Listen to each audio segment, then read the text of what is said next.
hero Patrice Lumunba at a ceremony in Brussels. Before we talk about why Belgium has done this now, let's remember who Patrice Lumunba was. In 1960, at just 34 years old, he became DRC's first prime minister. It ended decades of brutal Belgian colonial rule. Lumumba's time as prime minister, though, was short. The secession attempt caused political chaos. Belgian troops were sent in. He was dismissed and placed under house arrest. And these are the last known images of him, because he was murdered in 1961 by separatist rebels in collusion with Belgian mercenaries. We also know his body was dissolved in acid.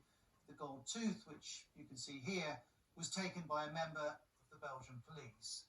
So it is a dark moment in Belgium's history. Here's Patrice Lumumba's son reflecting on what today means.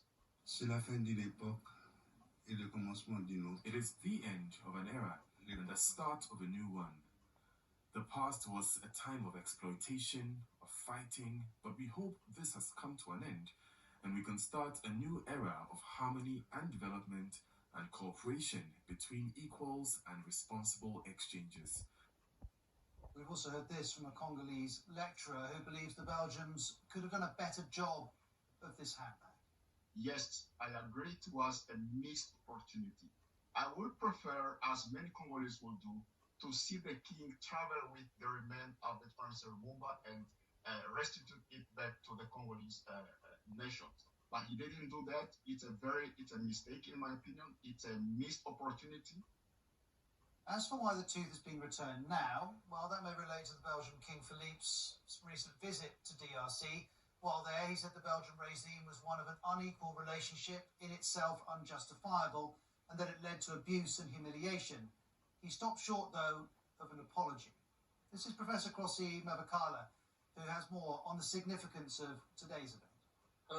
The importance of the return of one of the tooth of Patrice Lumunba in Congo, I can say has not as much impact as we could imagine, because Congolese people, as you know, are struggling every day to improve the day-to-day conditions of life.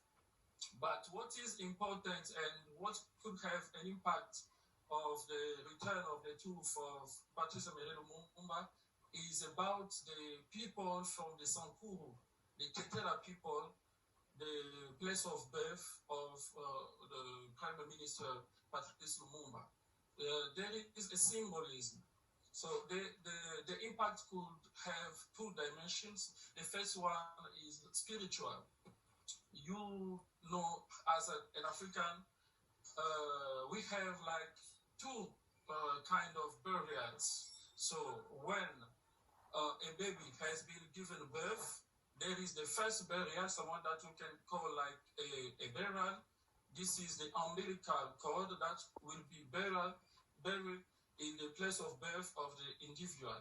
So and the second time that someone will be buried is when he passes away.